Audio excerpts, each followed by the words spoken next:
If you go back into the library and the collection of earlier 820 podcast episodes, you'll come across one that was called Pause. In a similar way, this episode will touch on some of those similar aspects of resilience. But today we're going to talk about how we train for space. In every part of the day, sometimes in the same moment, you will have a stimulus and then you'll have a response. What I'm asking you to do today, keep that construct in mind. There'll be a stimulus to your day or that moment, and then you have a response to that instance. So I'm asking you to pause and reflect before you react to that stimulus, and even before you respond. It could be a good, bad, or indifferent stimulus. What I want to ask you to consider today is to produce a space around it before you respond to it. In many ways, I'm going to ask you to keep in mind and in heart to build and consistently repair your frame. Your frame of reference, of progress, your frame of perfect. So that other external and not internal competing frames will crash and crumble against yours if you keep repairing and maintaining your own frame. I think also in a few episodes before, this is just another pitch. Pardon the reference again. Another pitch to that book I mentioned before called Pitch Anything by Mr. Aaron Clough. As I said before, if you had a chance to review those, that book by Mr. Clough, Pitch Anything, is definitely worth several readings and listenings if you can get the audiobook as well. Now, that Pitch Anything book is not directly related to this talk today, but that frame analogy thing and the application of it may help you in designing and defining and defending your frame for resilience. I'm asking you to keep producing and reproducing your space for resilience. Remember, I've said to you before that we each and every one of us have this built-in quality and talent called resilience. That it exists within our very own and least presence and body and heart. We have one mission. It's already there. Our only mission is to uncover it, to discover it, to rediscover it, to recover it from our buried ignorance of the beauty, drive, discipline, and desire we already have. I mean, the original, genuine, sincere, and curious type of beauty, drive, discipline, and drive, and desire.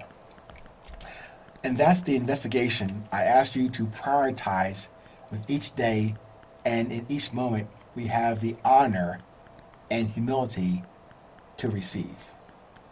To receive from the Creator that has provided it to us, before us, and will after us. That is done with or without our known or unknown actions, inactions, and intentions. That's part of the magic, if you will. Not a magic trick. No, just an apparently magical experience and exposure to what's already inside of you and I. On that opening and expanding path of awareness, with that space to recognize, and with courage to proceed forward without much trepidation or fear or ego or vanity or arrogance. Because you have taken the time and used that space between any stimulus and response, that's when you have the time to reinforce your frame of resilience by redefining and refining the sharper edges of your discernment, to cut through the BS of the moment, the chaff, if you will, and to expose the truth of the events or moments of this day, to get to the kernel of the wheat of the day that nourishes your sensitivity from your core source of solitude, of courage, of certainty. When I talk about training for space, I don't mean out in space. I mean comfortably resilient and prepared for the space within you, where you can be unwavering, steady during those beautiful storms and sunny or cloudy days. That's how you keep protecting that little pilot light within you, that light within you at your heart that illuminates the space you have recovered for the present, current, and evolving moments before you. This is from Mr. Ryan Holiday, the gentleman who puts out daily or weekly Stoic messages from the Stoic philosophy. From Mr. Holiday, quote, "There was a reason. There was a reason we did that reading.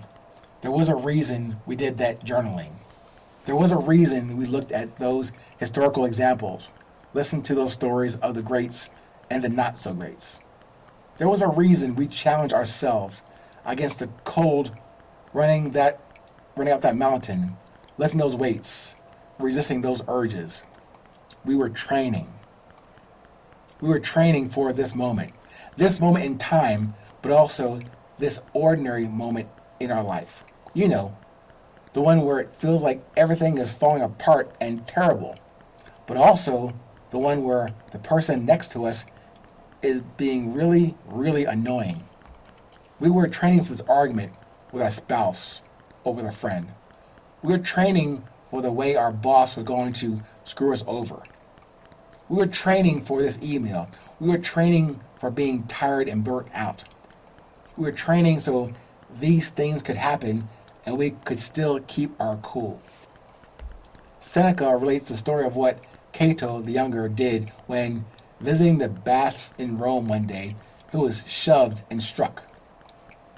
When the fight was broken up, he simply refused to accept an apology from the offender. He says, "I don't even remember being hit." Then there's the story of Marcus Aurelius, betrayed by his most trusted general in a coup, and not even being bothered by it. They could settle this affair well and show it to all mankind, he told his soldiers, that there is a right way to deal even with civil wars. That's what Stoicism is, right?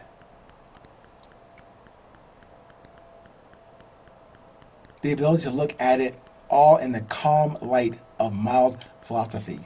The ability to not be rattled or driven into a rage. To not even remember being hit. To not be provoked into overreaction. Some people think that Stoicism is indifference or apathy, but it isn't.